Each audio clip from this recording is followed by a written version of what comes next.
You can tell I don't use Zoom because I didn't even know you can go live on YouTube from Zoom. It's like, what? We live streaming now? Yeah. Give me 1 second.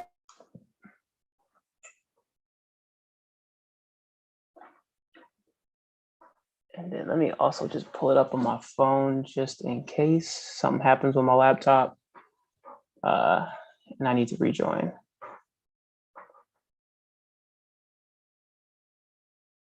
Okay, there you go.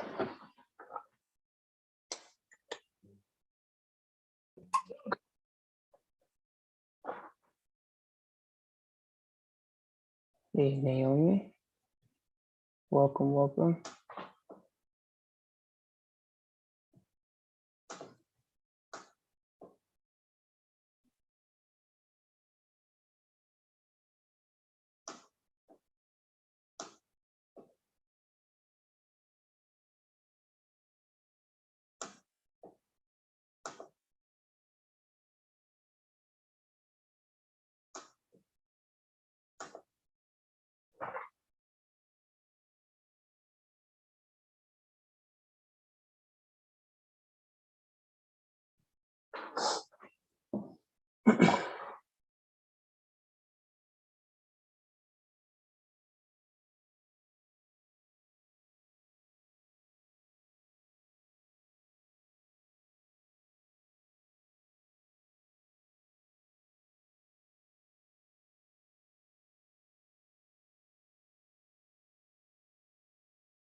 Let me tell you that Zoom is on it.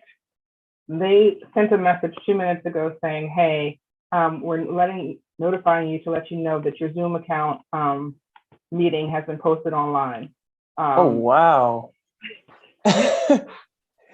That's cool. See, so the security folks over at Zoom is, they working. They're on it. That's crazy. So like it must have been right when I posted it, it let you know. And did it take you directly to my tweet? Did it show you or it just No, it gave me a link. It said, here's where it's posted. Here's a link to the post. Here's a link to the meeting. And this is who the meeting scheduled by. And it says that, basically that you might get Zoom bombed. So, make sure that you take steps to protect it. But if we get people kicked, we can just boot them. Yeah. If anyone come in talking crazy, just go ahead and boot them.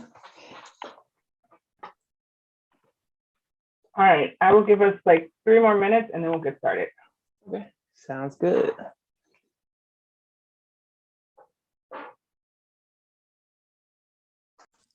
I have a question. Maybe you can answer it during the interview. Are you going to talk about NFTs? Yeah, we can. I don't know if Tanisha has like a Q&A part of the series, but yeah, I love to go and talk about NFTs. I can talk about that too. Okay, good. Because I am really interested. It's like this big old this hype coming up about it, and I do follow this guy. I don't know if you follow him, named 19 Keys. 19 Keys. Yeah, he's on Insta, and he talks about he's been talking about a lot, but I was like, I thought it was gonna be like a phase, and then it just seems like it's blowing up with Snoop Dogg doing his thing, and I'm like, okay, well, I need to get in this. So, and if you can talk about how it's related to blockchain, I don't know if it is. Yep. But yeah. Thank you. No, of course. Yeah, I can go into that. I mean, if we want to, I don't know if Tanisha wants to do it at the end, or however we want to do like a Q&A at the end and just talk through it. I can also give a little, a little spill or series on it. I guess before going in, definitely like it's a lot of hype around NFTs right now. And as with anything, like I wouldn't, what they say, ape in. I wouldn't jump into a project like right away. I do like constant research about any specific NFTs to invest in. But specifically in like security, I can talk through like, how do you look for NFTs or some good ways to find maybe some NFTs you're interested in, and ways to stay safe while buying them. Perfect. Thank you. No problem. I can't wait. Cool. Yeah, no, I love talking about this kind of stuff. Yeah, I'm a super huge, NFT slash crypto enthusiast. So I get really excited when someone asks me any questions related to like blockchain. And I don't even consider myself like an expert in it yet. So I just love talking about it. All right, sorry, I was trying to shove breakfast down my throat real quick. Cool. All right, so we can go ahead and get started. All right. So I'm very excited for this, post Super Bowl Bring a Hacker to Work Day. Our guest today is Miles Nolan. He is Wizard Kelly on the socials, and he's going to talk to us today about his current job in blockchain security, how he got there, and just how other people can follow, in his footsteps to get to where he's at today. So do you want to tell us about, what it is that you're doing now and then how you got there? Yeah. So like you said, I really just transitioned into blockchain security. So I can tell you what it looks like from a training standpoint, and then what it'll look like, when I officially start like day-to-day work. But and from a training standpoint, really in blockchain security, it's when you get introduced to a new team or a new company, you have to be familiar with not only a lot of security aspects, but you have to learn about specific chains within the blockchain ecosystem. So if any of you all are not familiar, you may have heard of like Bitcoin and things like Ethereum, all these different alternative coins. Well, each of those like ecosystems have specific technical functionalities you need to learn, and also like different security aspects you need to learn. So that's literally all I'm doing for the first 3 months that I've been working for this company. It's a lot of researching, getting familiar with the coding languages on this ecosystem, which is in Rust, getting familiar with the development model and all that good stuff. So that's my first like 3 months at the company, is just a lot of training, getting familiar with the ecosystem. And then what I will eventually be doing is I'll be auditing smart contracts. And so for any of those who are not familiar with blockchain, think of programs like just general applications, but within the blockchain space. And so what they call programs in the blockchain world is they're called smart contracts. And that's what I'll be doing. I'll just be auditing pretty much code for a lot of these smart contracts or applications. So that'll be the after the first 3 months, that'll be what I'm doing constantly every day, is just looking through code and just seeing where I can find bugs in their code. So that's the day in the life, what I will be doing, and we can go more into it. But how I got there is very interesting. I feel like anybody can get into the blockchain space right now because it's such a huge security / skills gap in security in general.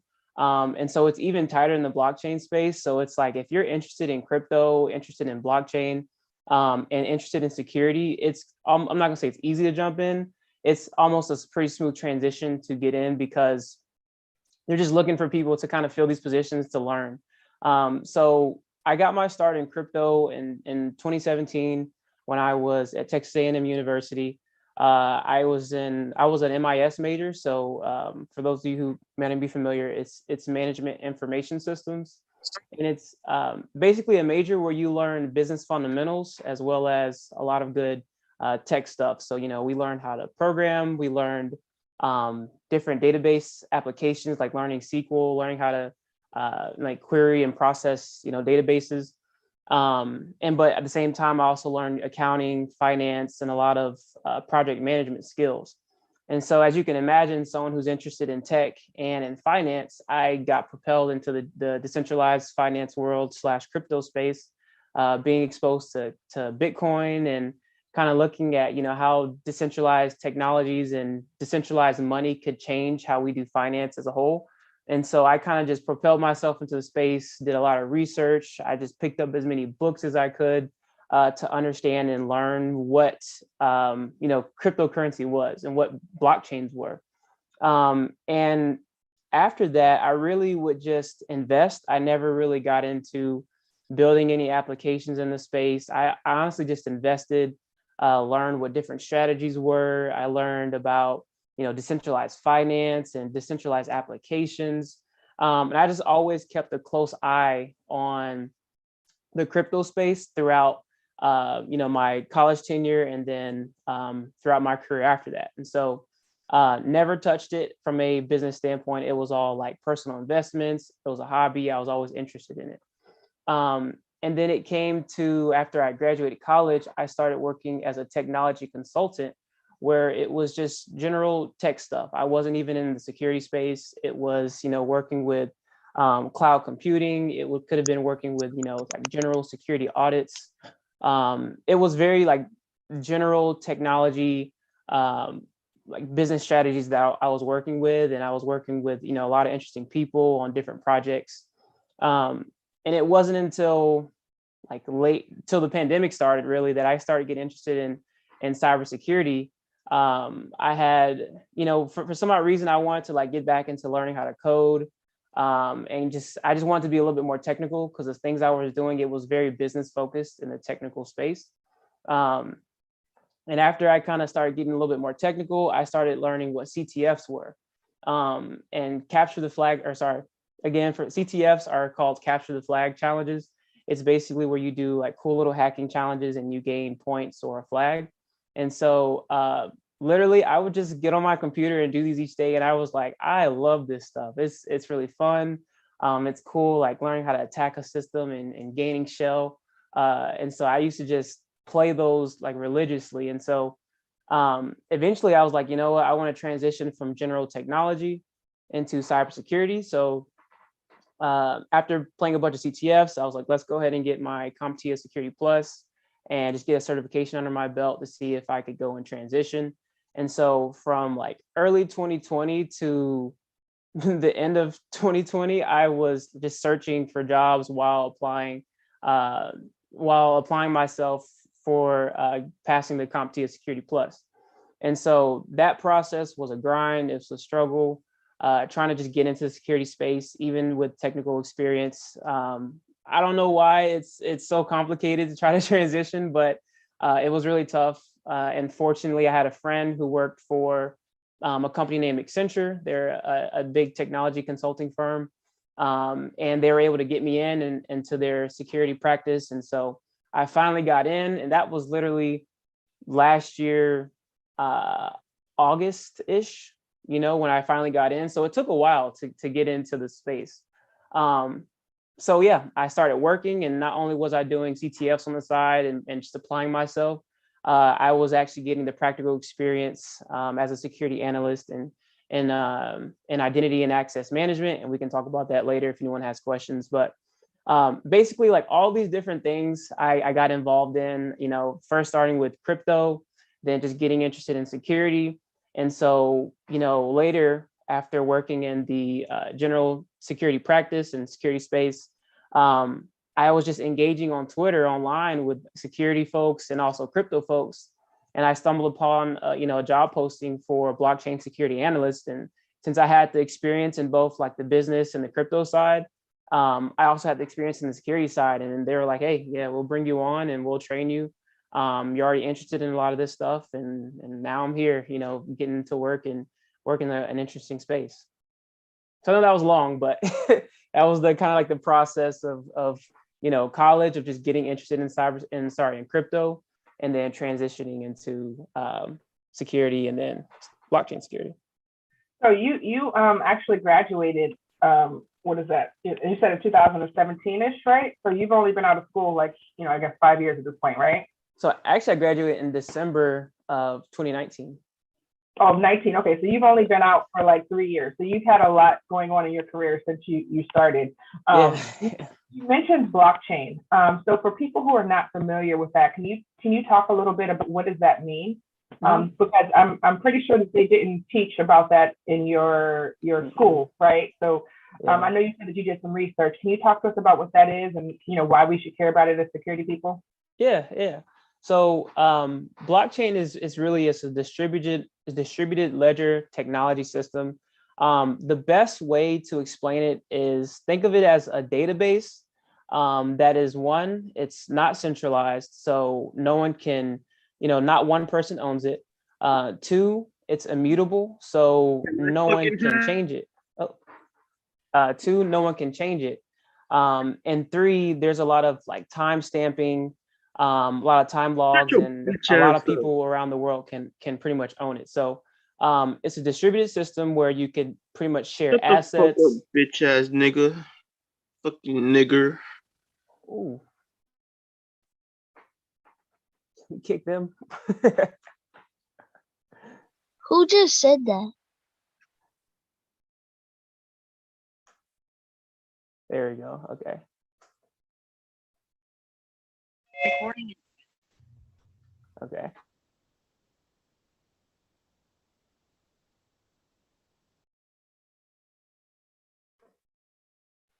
Who keeps Okay, on well, cursing? I guess they don't want to learn about blockchain security. But no, so yeah, it's a distributed ledger technology system where you pretty much can spread assets. It's not owned by one person, and things are time stamped. So that's kind of what blockchain is, and maybe the best way is to ask me specific questions. I might be able to help.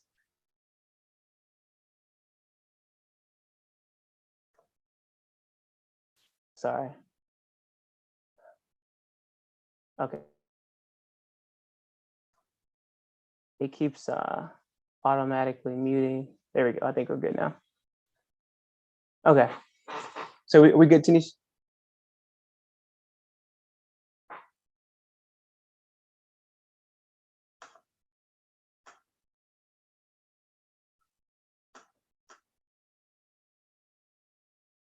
Sorry, I was trying to make sure that these people could not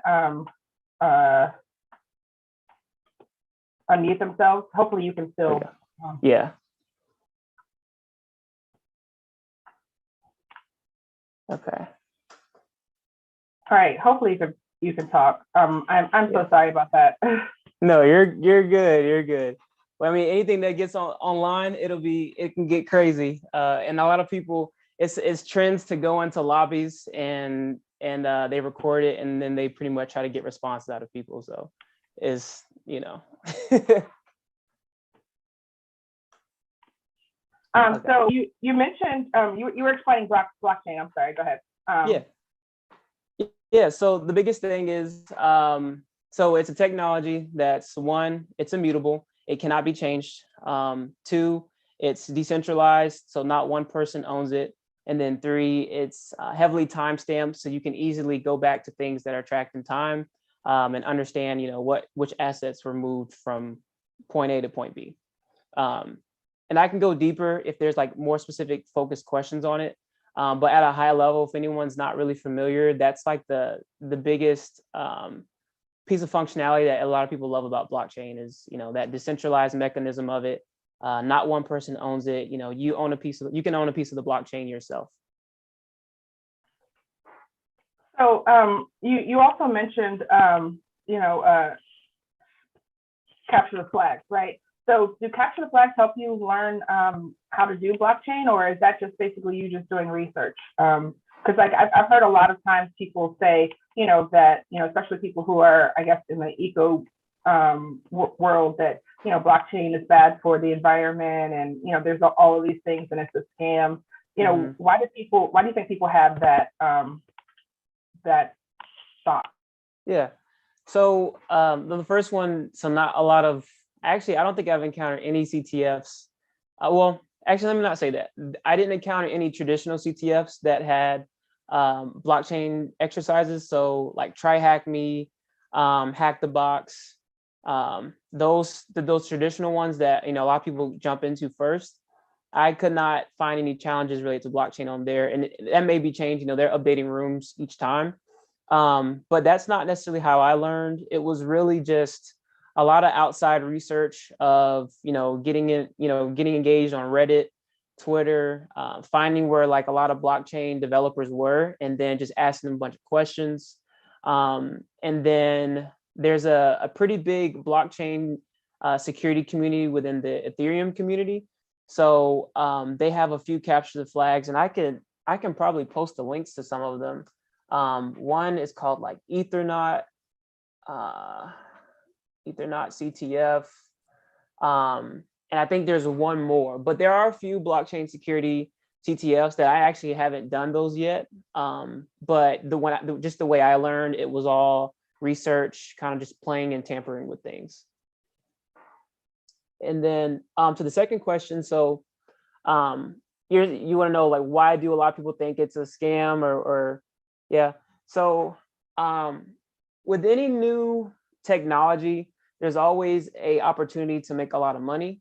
And not everyone joins into a new community for the right reasons, you know, a new piece of technology for the right reasons. You know, during the .com bubble, there are people just creating websites and trying to generate money just off of the name or hype alone, which can lead to, you know, substantial crashes and a lot of people to think, you know, websites and, you know, the moving of the internet, moving of information online, they all thought, you know, that was a scam back in the early 2000s. And so same with the blockchain space. It's very new. Not a lot of people understand it.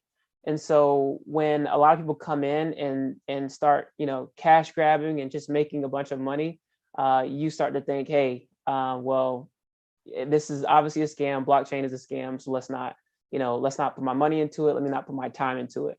But what I will say, there's a lot of people who are working on, you know, building technologies that's going to help the future of, you know, societies, that's going to help things that we're doing within finance and just how we manage assets in general. So there's scams, there's a lot of scams out there, so be wary of that. But there's also a lot of great projects in the blockchain space that have, you know, are pretty promising to me.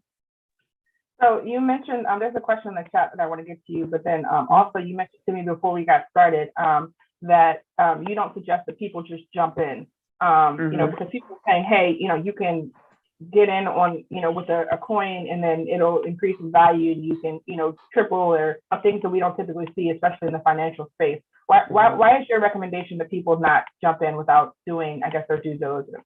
Yeah, because things can seem, you know, great at first. Like, you know, there's a lot of hype around things. If you see everyone on social media doing it, it's a, you know, great psychological tactic called FOMO, fear of missing out. And so if you see people, you know, making money or, you know, they claim that they're making money, you might instantly want to drop your money into it. And I would just say, be wary of that because that happens a lot. And it might even happen with people you follow, influencers. A lot of people are really just trying to grab money. So if you kind of go into the blockchain space knowing that there's a lot of scams out there, that's why I kind of would just say don't propel yourself into just buying things just yet. Like, do a lot of research, make sure the projects are reputable, the people are reputable, and that, you know, it might be promising. And then I'm not going to say like everything, even things that I do right now, I have lost money on. And so I would really just focus on like, do you know how to buy and sell Bitcoin or something like that? And that's really where I would start, just because Bitcoin is the oldest form of cryptocurrency that's been around. It, you know, was initially started in 2010. They've been saying it's a scam forever, and from $0 to, you know, 40K, it's making moves. So I would just say go buy $5 worth of Bitcoin and send it from like one wallet to another, just to kind of get your feet wet in the space. But when it comes to, you know, dropping a bunch of money into a project or to, you know, certain NFTs, I wouldn't suggest that right away. So it's funny you mentioned that. I actually, you know, about a week ago I was at a gas station and I saw that they said that they sell Bitcoin. So, you know, I'm just wondering if you think that it will move into kind of like mainstream regulation, whether or not we'll start to see this, you know, like accepted, you know, at, you know, some of our main retailers. You know, like our Amazon and Walmart going to start accepting, you know, Bitcoin as payment, for example. What do you think about that? Most definitely. So it sucks because I actually didn't even watch much of the Super Bowl. I was out with my girl. But from what I recall, I think the Super Bowl had a lot of ads related to crypto, you know, Coinbase, crypto.com, all these different, you know, avenues to get into crypto. And that's just the start. Like, if you're starting to see this on Super Bowl ad commercials and figures are starting to talk about it, there's, you know, people in legislation trying to pass it as legal tender here in the US. That's an indicator that people have such a strong conviction in crypto now that it will be used as a form of payment, or not, I won't say Bitcoin as a form of payment, but just cryptocurrencies in general will be used as a way to pay for assets. And so I really think that one day you will be able to, go into a Walmart or log on Amazon, instead of using, USD cash. It might ask you to connect to your crypto wallet, and you can buy, your products that way. So I personally think that's where the world is going.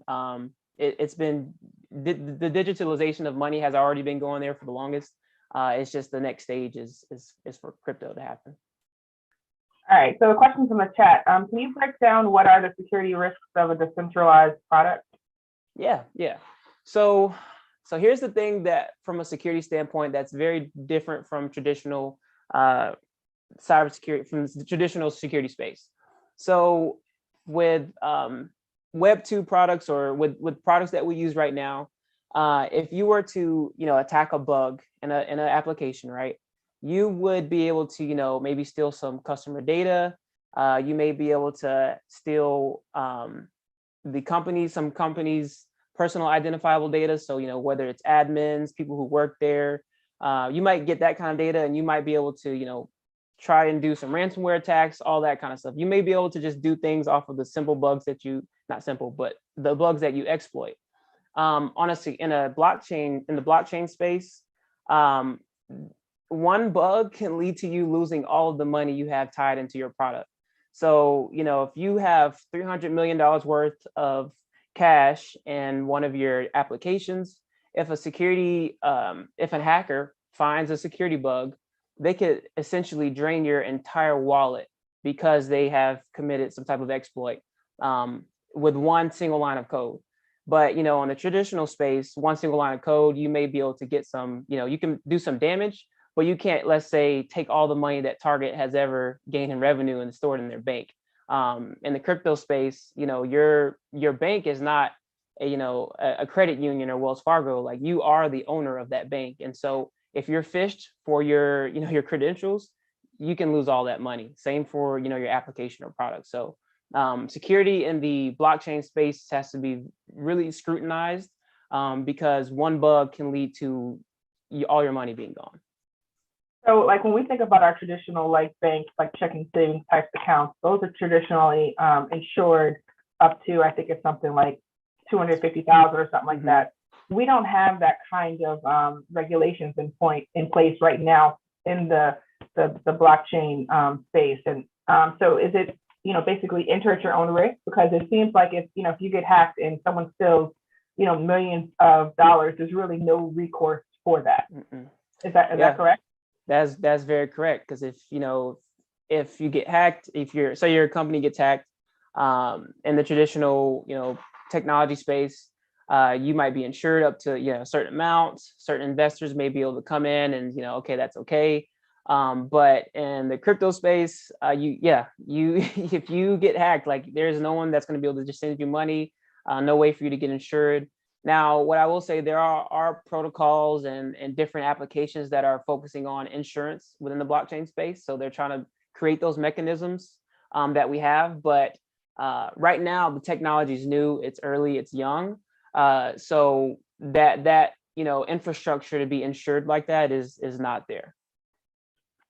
So as far as jobs are concerned, I know you said pretty much once you got out of college that you started looking into crypto, and then you felt comfortable enough to jump into this space.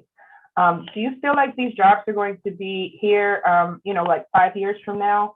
And I guess my other question is, how are they paying? Like, is it lucrative now? Because I feel like a lot of people have been comparing this to like the .com bubble, back, it might have been before you were around. But so what do you think about that? Yeah, and that's an interesting question, because I was literally thinking about that today. There's a lot of people who will say, and so for those of you who don't know, a lot of blockchain related companies, you might hear it referred to as like Web3. You think of like metaverse, blockchain stuff. What I will say is there's a lot of private money or venture capitalists, a lot of investors who are pouring a lot of money into the blockchain ecosystem right now. And so that has kind of trickled down into individual employment, whereas, a blockchain community manager, blockchain developer can almost get paid 2 or 3 times as much as someone in the Web 2 or traditional technology space. So the pay is phenomenally great, but that is, in my head, that could be a short-term thing. I don't know. I think that if, say Bitcoin crashes to 20K tomorrow, which it likely can, and other protocols follow, I think money will pour out the space. And I won't say it's the equivalent to a dot-com bubble, but I will say, you'll have areas where you might not be able to make as much money and there may not be as much jobs. But what I will say is the blockchain space is continuously growing over time. And it's getting to a point where you can't ignore it anymore. It's, before it was like, it's a scam, this, and this. But when it's being put on Super Bowl commercials, that's already telling you, there's things being propped up around it. So even if tomorrow, the blockchain space completely tanked, the skill sets that I've learned about blockchain technologies and the technological improvements that I've just made in my own learning experience is more valuable than anything. And so I know that I could pivot into another area, whether it is jumping back into traditional technology. But I also know that I can transition into other blockchain areas because I have the expertise not only in in technology, but I have the business side of it too. So if I can transition into investing or transition into another blockchain related company, if it's not even in security, I know I'd be able to pivot there. So it's all about the knowledge that I'm learning. That's the most valuable thing. So what else is done in the blockchain space besides like the Bitcoins and the financial piece? Like what are other, because you said that there's a thriving sector out there even outside of the financial piece. So what else is being done in this space? Yeah. So outside of finance, really right now, a lot of it is finance, but gaming is about to be a really big one.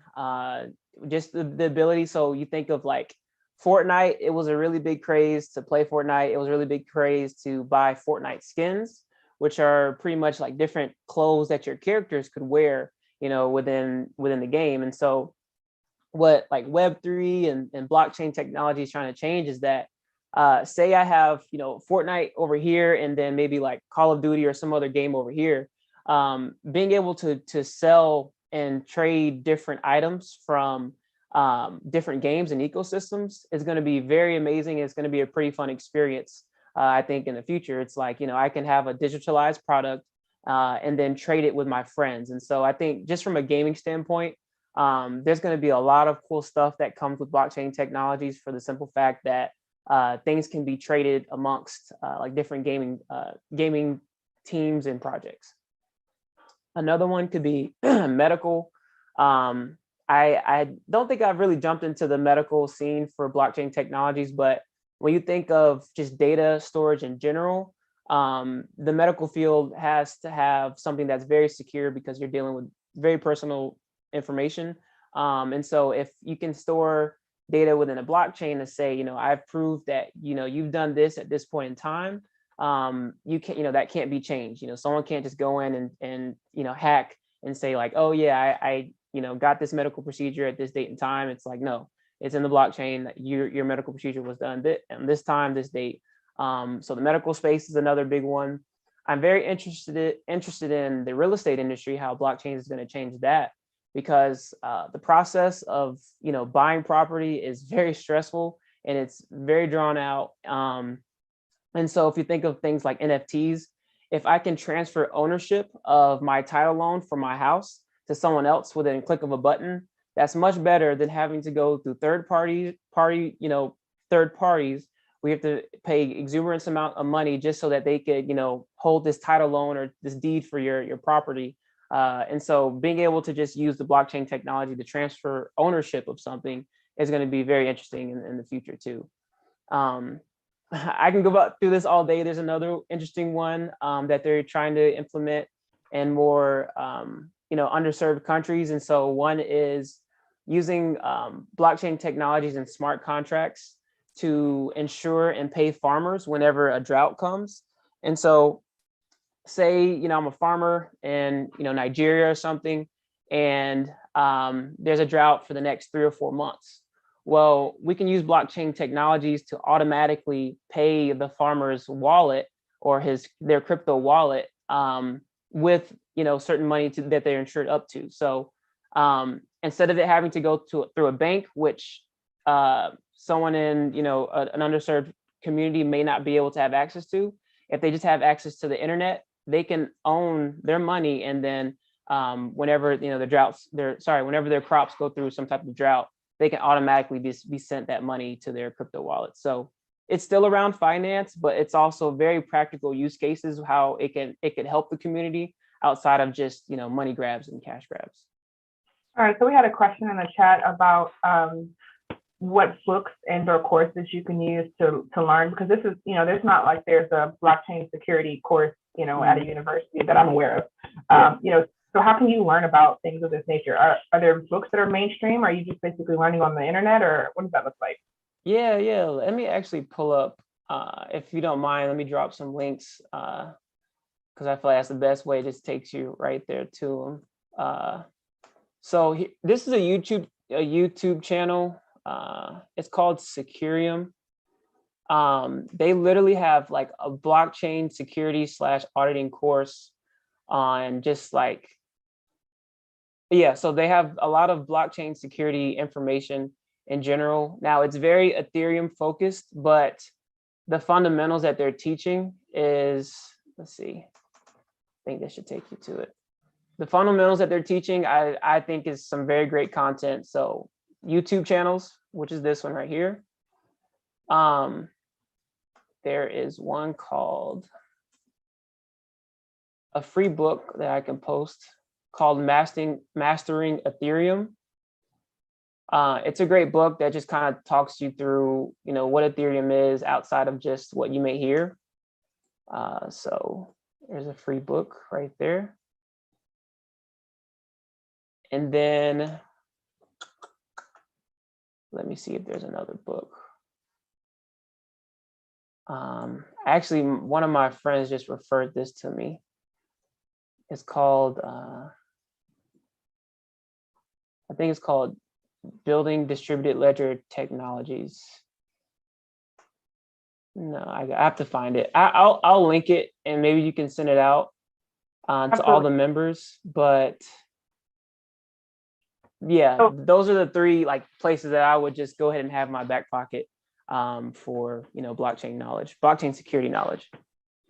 So you mentioned earlier that once you're done with your 3 months of doing research, basically that you're going to basically be moving into auditing and reviewing code. I think you said it was in Rust. Is that a language that you learned in your MIS program, or is that something you had to start learning now, or how does that work? Yeah, so that was the interesting thing that I was very concerned about going into the job. I was like, I have not programmed in Rust, so how is this going to work? But that's the interesting thing with blockchain. It's like no one knows a lot of this stuff. So if you're just willing to just prepare yourself, you'll get opportunities. And so I had learned C# and SQL in college. And then afterwards, I used the Odin project to learn HTML, CSS, JavaScript, and Ruby. And so, yeah, I had no experience learning Rust. I had no experience looking at Rust until I started. So all I've been doing is I've been reading through their programming book and just been doing a lot of practice exercises online to kind of get familiar with the language. So what are the are you saying RUST, right? Yeah, Rust. Here, let me link it. They actually have a free book too. I'm really big on free learning. Okay. So they have a free book. I'm gonna post it in the chat. Free books. And could you post the Odin project as well to use? Yeah, and I'm actually gonna be going through the Odin project again to kind of relearn things because it was a while back. So you mentioned that in the beginning of your career that you worked at Accenture and you were doing identity access management. What does that look like day to day, I guess, for people who are interested in IAM? Yep. So there we go, the Odin project. So I see there were some more questions. We'll go up to them when we're done with that one. So at an identity and access management, it was pretty interesting. My day-to-day was, I was working with a Fortune 500 company, and I was working specifically with something called adaptive authentication. So if you can imagine, when you go and log on to a website, that's like the authentication process you go through to make sure you're a authenticated user, and that you can use that site or whatever product you're working with. And so I was helping build out their adaptive authentication process and strategy for the next year. So basically, it's a way to, I guess, take a user and allow them to log in with not a lot of credentials. So if I were to just take my name and I were to try to log in, like, they could pretty much identify and authenticate me without using a password, which is pretty cool. And so literally my day-to-day was, I'd wake up and I would talk with different stakeholders, whether that be people who worked for their fraud department, people who worked for their security department, people who worked in the development for the specific application. I would work with them to build out use cases for what could happen if like an attacker were to break into their systems, or what are ways that we can identify and authenticate their customers. So like that was literally all I did every single day, which was really fun for me. I would just wake up and we just have workshops where we'd bring everybody in a lobby and talk about what can we do to make sure we have a good adaptive authentication process for the next year. All right, and I think I missed one of Naomi's questions about what is your day-to-day in operations? What is my day-to-day in operations and how did the SOC stuff? Okay, so for those who, I don't know if everyone knows what a SOC is, but it's a security operations center. And basically, if you think of a security operations center, they are like the frontline defense for an application or a company's products. And so if there was an attacker trying to break into the systems, the security operations center would get those logs from this attack firsthand, and they would figure out what to do from that situation. And so that's what a security operations center is. I'm not on that side of the house. That's more what you might hear referred to as blue teaming. I'm more so on the red teaming side, which is people will pay our company to attack them. Like, it's an agreed upon contract to say, hey, can you break into this system? Can you break into whatever it is? And while that's just high level, I'm going to be learning how to specifically find bugs in their code that could do harm to their company. So that's what I will pretty much be doing day to day. Is I'll have a code base, and I'll just literally be manually reviewing the lines of code to say, I think I could exploit this line right here to essentially, take money, destroy their project, whatever it may be. I don't know if I hope that's a good, I don't want to get too technical. I want to make sure it's like a nice, like, high level understanding, because I know some people are in different industries. So if I need to clarify, like, let me know and I'll run through it. I just want you to know that was like the best description ever. Like, people pay me to break into attack. Yeah. And I'm never referring to what I do in any other way moving forward. That's a fun way to say it. So someone said that blockchain is opening up more junior level positions. What are they looking for people who are, I guess, just coming in? Because you have management information systems. Do you have any like certifications or outside of your bachelor's degree? What else do they look for? Yeah, and that's the fun thing about blockchain security. It's like there's no certification for this stuff yet, because it's such a young piece of technology and it's such a new space. And so I guess what I would say to do is, number one, get some familiarity with a coding language. You do not have to be an expert programmer. I am not an expert programmer by any means, but I am familiar with code in general. Like, I can just read through some code and maybe figure out what's going on. So just knowing how to read code, I think, is what they need. You don't have to know how to write it, but at least know how to read it and what's going on. The second thing I would say is just learning the attacker's mindset. There's an interesting, I don't know if it's a YouTube or if I can find a link to it, but attackers have a very different mindset when they approach their jobs and when they approach an application versus a developer or a builder or a user. You have to figure out ways that you could essentially like break someone's project. And so the best way to do that is to do CTFs. You don't have to have much experience at all. Like you can start at level 1 and just kind of build your way up and get this technical expertise as you learn. That's what I would suggest. Some people learn things differently. Some people can read things and just know what to do. I'm not like that. I need to see it. I need to do it, and constantly, in order to make sure I know what I'm doing. So learn a little bit of code, do some CTFs, like just entry level CTFs. I wasn't super hacker crazy anything. I was just doing the easy rooms on Try Hack Me.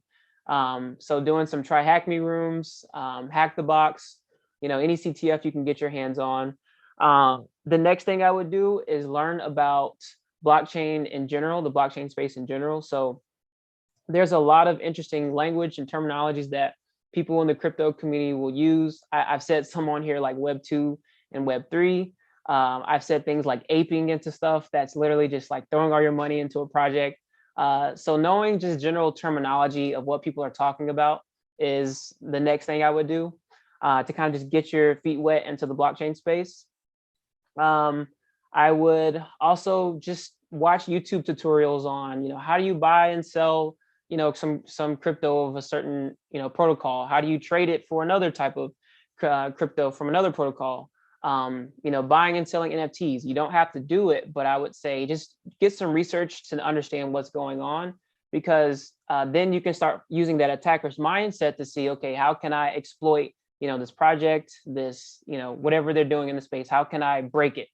And so, yeah, those are the main things to do, is literally just research, do some CTFs, and that's really all you need. They don't ask for a lot of previous experience. I graduated in 2019. I didn't even have a year in working in security, and I was still able to, to get this job. So just having that attacker's mindset and just having some applicable skills to use from a technology standpoint.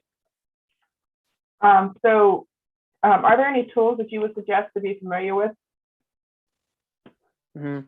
So for example, Wireshark or Splunk, but I feel like those are blue team related tools. What do you like? Are you just doing code analysis? So you wouldn't necessarily need any tools. How does that work? Yeah. So, and the interesting thing is, like, you can still, if you're in the security space, you can work on a different side of blockchain, which is they have front end applications, and those are still the same. And so you can get on a team where you're actually pen testing their website that's hosting this project's information. So Wireshark, I know personally I haven't really used much of it. I did use Wireshark and some CTFs, and I think Splunk. Those are just good ones to get familiar with in general, because those are just great tools when understanding logging what's happening from the system when you're logging information. What's some of the data that's being shared from one place, from point A to point B. So I think those are good tools to be familiar with in general from a security standpoint. Now on the blockchain side, I don't really have a lot of tools that I will be using, because it's I'm working in an ecosystem where for example, I'm working with the Solana chain. So I don't know if anyone has heard of Solana, but they're a blockchain that started, I think, in like 2019, 2020. And so there's not a lot of scanning tools out there. Like I can't, go and run a scanner against some code and see what's vulnerable in the code base. It's a lot of manual reading through code and understanding, hey, just started mining Solana. That's a different level. Sorry. Beck does next level thing. So, we nothing less than her than epicness. Yeah, no, that's awesome. I need to get a mining rig set up, but I won't get into that. We can go into the Q&A and talk about that. But yeah, it's a lot of manual code reviews. So there's not really a lot of tools that I can use on my day-to-day job when it comes to auditing these smart contracts. So I guess my next question is, what does the business like? I've been seeing like what looks like some insanely very high, like established pricing for jobs for people to I guess kind of jump in here. Is that because of the risk that you're taking that it might not be there a couple of years from now, or do you think that is worth the value of what you're bringing to the organization? Yeah. So you're saying, what does the salary range look like? So first off, I'll start off with those of you who don't know, there's something called venture capitalists. They're like private investors who throw a lot of money into projects before they blow up. So like they're the ones investing in like the Googles before Google became Google, and the Twitters before Twitter became Twitter. And so this space is not propped up by a lot of governmental funding. It's not propped up by a lot of stuff. It's a lot of people who have a strong conviction into this technology, and they're pouring a lot of money into it. And so that's trickled down into the general employees, where you can get paid upwards of 80, 90K for junior positions. I've seen some developers in the blockchain space. I've seen some job postings go look up just blockchain developer, or whatever it may be, and they're getting paid like 400, 500K, ridiculously amounts of ridiculous salary, because of it's just new. It's a lot of it's insane. I really can't explain it, besides there's a lot of money into jobs within the blockchain space, and there's a lot of opportunities. So yeah, I just say capitalize off of that. All right, so my last question, and then I will open it up for Q&A. What does world domination look like from where you're at? I know you're like maybe 3 years out from school at this point, but what's next for you? What does your world domination plan look like today? Yeah, and it's crazy you sent me this question. I've been pondering it. I was like, I don't know if I have a world domination plan. So whenever I was thinking about it, the two things that stayed constant, because I feel like my world domination plan probably changes every single year. I can never stick with one thing. Like you can already imagine, I went from general technology to security to blockchain security in the span of a year. So, I feel like I'm always changing things. So the one thing I think that stayed consistent was that I want to make sure that I retire early. Whatever it may be, I'm involved in a lot of different things. Like I love real estate. I, have started a business with my girl. I'm really big into investing. And so like, I want to retire early to be able to enjoy my years. And, when I decide to have a family, I want to be able to spend time with them. So just retire early and get out of there. Like just get out of the pool. That's the one thing I want to do. And then the second thing is just making sure I'm giving back. Really big in community orgs and, just reaching out and being involved and spreading the knowledge. I want to be able to just be a mentor, a teacher, whatever it may be, where I can just teach students who didn't have the opportunities that I have, or I had, to just let them, be great and do all the things that I didn't do. All right, that's dope. So I will open it up for questions and answers. I will let you guys unmute yourself so you can ask the questions. First person that flashes gets booted. Okay, so we're not playing any more of these Zoom bombing games. So let me see.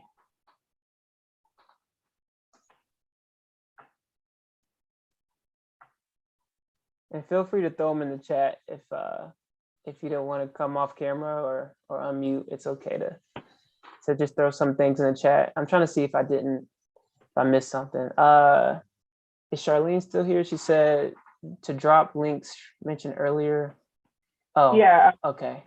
I think Naomi dropped them for her, so she might be good. Okay. Does anyone have any questions for Miles? Oh, let me ask you this. I see in your, I think with your Twitter profile, you have like .eth in your name. What does it mean? The .soul. Is it? Yes. So that's a part of like a crypto thing. So there's in the blockchain space, they have domain names. And so like you would see if I had a website, it'd be like miles at www.com or www.miles.com, something like that. So using a .com name and transitioning it over to the blockchain space, they actually have your own domain that you can buy. And so I pretty much have .sol as my domain name. So it's like, and the Solana, it's, so the Solana ecosystem, Solana short is SOL, Sol. And so I pretty much have a domain that's a Solana domain. It's pretty fun, and you can pretty much they're really developing this stuff right now, so it's not very developed. That's why I can't really explain much of it. But the idea is, instead of having to send someone cryptocurrency via their public address, which is basically, or their public key, which is a string of 16 characters that's all these weird numbers, and you wouldn't be able to identify them by that string of text.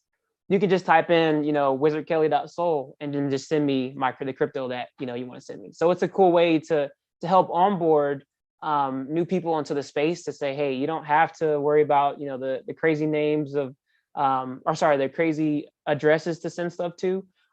If you have famous, like Snoop Dogg, I think he has like an ETH name, so like snoopdogg.eth, you can just donate to him by sending him some Ethereum to his account. So that's dope. So Naomi wanted to know how NFTs are connected to blockchain. How NFTs, that's right. So an NFT is short for non-fungible token. It's a way to pretty much stamp, or I won't say digitalize, but it's a way to store an image or a picture or whatever it may be in the blockchain. So the beautiful thing about NFTs is this. So think of an artist. They go online and they've done 5 or 10 paintings and they want to sell it.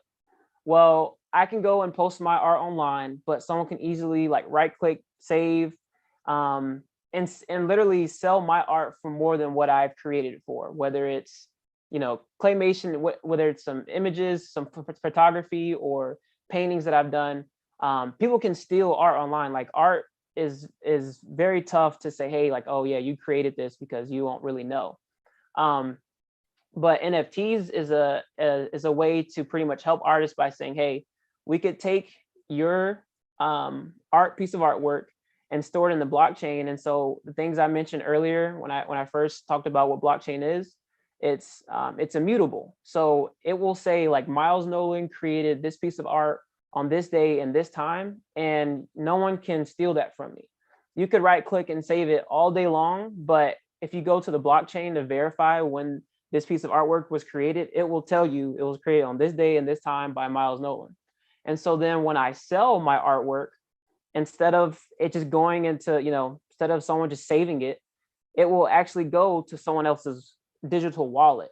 So I would say I sell my piece of artwork to Tanisha. Someone could go back into the blockchain and search up Miles artwork, and it will show that I sold my artwork on this day and this time to Tanisha for this amount. So if you can see how that kind of changes the structure of how artwork is sold online, is no one can copy it, no one can steal it. It's basically something that I've created, and it has been literally set in stone and made permanent into the blockchain. So that's pretty much how NFTs works with blockchain. It's using blockchain technology to make sure it can't be stolen. So, we know typically, we see a picture that we want to use, we'll either take a screenshot of it, or we'll like right click, as you said. What's the stop, because you own it, does that stop them from being able to, still save that and you put that website or put that on something? Yeah. So yeah, it's funny because like anyone can right click save like my NFT, even like the one on my Twitter. Anyone can right click save that one all day long. But if you go into, so pretty much, yes, you can, like anyone can save it, and anyone can download it. You can put it on a shirt, all that good stuff. But if you were to come out and say that this is the NFT that I own, that you own, if you were to say, hey, this is my NFT, this, and this, well, everyone else can say, okay, well, show me the proof. Put the key of put the key of the transaction, and it will tell me if you actually bought this product, if you actually have this NFT. And so then once people go and look at, okay, you didn't actually buy this, you don't actually own it, then it really won't matter. So that's like the beauty of it. It's like it's not verifiable if you were to right click save it, but if I were to buy an NFT and it's stored on a blockchain, someone 20 years from now will know that Miles Nolan, bought this at this time.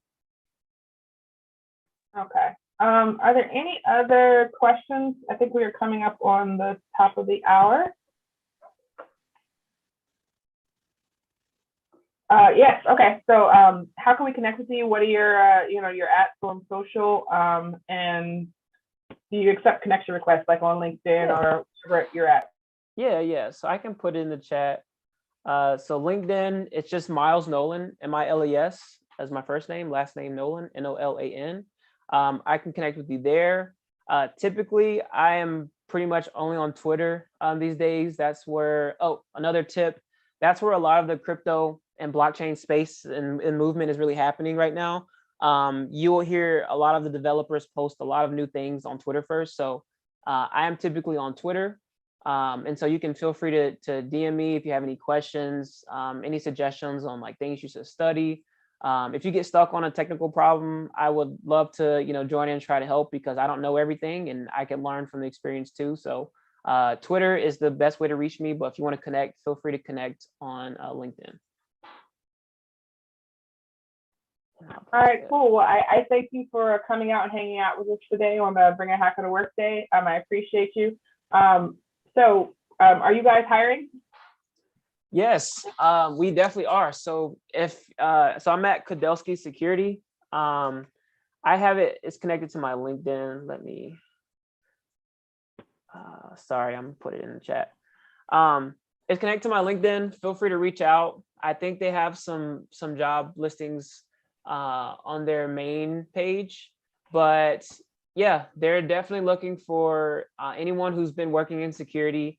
And if you have any experience with any blockchain technologies, whether it be Ethereum, Bitcoin, Solana, Cardano, if it's any of those that you're familiar with, you understand the ecosystem, but you also have some cybersecurity experience, definitely feel free to reach out, and I can try to send resumes up to our recruiter. So yeah, they're hiring, not only us, but a lot of people in general. If you just look up blockchain security analyst, you should be able to find a good bit of positions out there available. All right, well, we thank you so much for your time, and we will catch you guys all again next week for another Bring a Hacker to Work Day. Have a good day, everybody. Thanks, y'all.